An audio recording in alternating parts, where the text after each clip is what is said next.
మనకు రేసు ఫిబ్రవరి 2023లో రేస్ జరిగింది.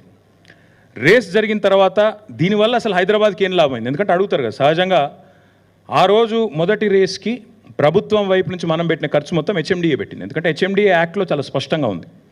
హెచ్ఎండిఏ చట్టంలో ఏం రాసింది అంటే హైదరాబాద్లో జరిగే ఏ లీజర్ యాక్టివిటీ అయినా, ఏ రిక్రియేషన్ యాక్టివిటీ అయినా దాన్ని ప్రమోట్ చేయడానికి హెచ్ఎండిఏకి పూర్తి అధికారం ఉంది. హెచ్ఎండిఏ యొక్క చైర్మన్ ముఖ్యమంత్రి గారు, హెచ్ఎండిఏ యొక్క వైస్ చైర్మన్ మున్సిపల్ మంత్రిగా ఆ రోజు నేనున్నాను. కాబట్టి హెచ్ఎండిఏ నుంచి ఒక 30-35 కోట్లు ఏదో ఖర్చు పెట్టినట్టు, నాకు ఎగ్జాక్ట్ నెంబర్ గుర్తులేదు, సబ్జెక్ట్ టు కరెక్షన్.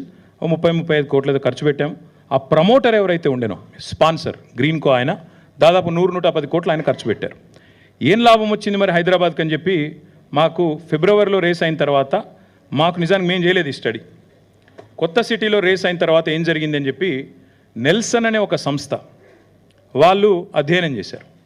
అధ్యయనం చేసి వాళ్ళు ఇచ్చిన రిపోర్ట్, ఇంత పెద్ద రిపోర్ట్ ఉంది, మీరు అందరికీ కూడా కాపీస్ ఇస్తాను, దయచేసి చూడండి.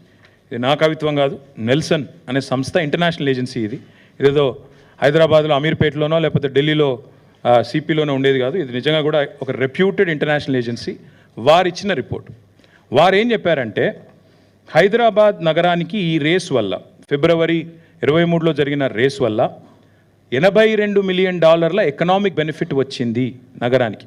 ఎట్లా వస్తుంది ఎకనామిక్ బెనిఫిట్ ఒక నగరానికి అంటే ట్రావెలు, జిఎస్టీ పేమెంట్స్, ఇండైరెక్ట్గా జరిగే ప్రచారము, 50 కంట్రీస్లో మనకి జరిగే విస్తృతమైన మనకు లభించే విస్తృతమైన పబ్లిసిటీ, ఎన్నింటి వల్ల అల్టిమేట్గా మనకి బ్రహ్మాండంగా విస్తృతమైన ప్రచారం వచ్చింది, లాభం జరిగిందని చెప్పి ఈ నెల్సన్ అనే సంస్థ ఇచ్చిన అధ్యయన రిపోర్ట్.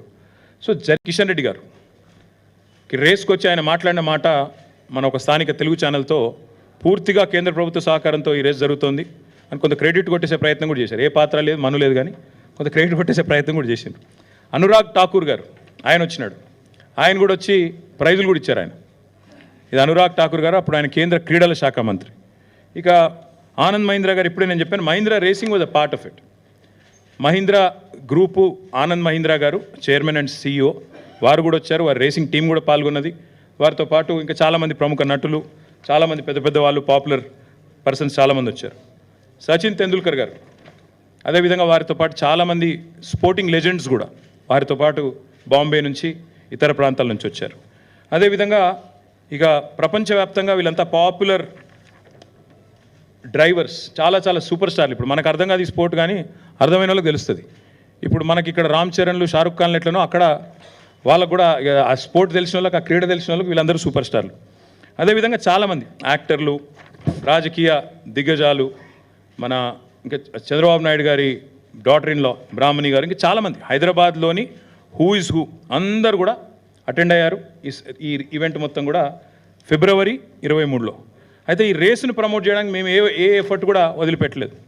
ఇది బాంబేలో గేట్వే ఆఫ్ ఇండియా కాడ ఆ రేస్ కార్ను డిస్ప్లే చేస్తూ దీనికి పబ్లిసిటీ ఇవ్వడానికి, బాంబే నుంచి కూడా విజిటర్స్ని అట్రాక్ట్ చేయడానికి అక్కడ పెడితే మహారాష్ట్ర ముఖ్యమంత్రి ఏక్నాథ్ షిండే, అప్పుడు కేంద్ర ఉపరితల రవాణా శాఖ మంత్రి నితిన్ గడ్కరీ గారు, వారందరూ కూడా వచ్చి ఈ రేస్ మా దగ్గర పెట్టాలి బాంబేలా, మీరు ఎట్లా కొట్టుకుపోయినరు అని ఆ రోజు వాళ్ళతో మైక్లనే లొల్లి కూడా పెట్టుకున్నారు. నెక్స్ట్ ఇయర్ మా దగ్గర పెట్టాలని చెప్పి కూడా అడిగారు. దాని తర్వాత ఢిల్లీలో హర్దీప్ సింగ్ పూరి గారు, క్రికెటర్స్ శిఖర్ ధావన్ గారు, యజువేంద్ర చాహల్ గారు, ఇంకా చాలామంది ఎంపీలు వచ్చారు, ఇతర రాష్ట్రాల మంత్రులు వచ్చినారు. ఇదంతా కూడా జరిగిన తర్వాత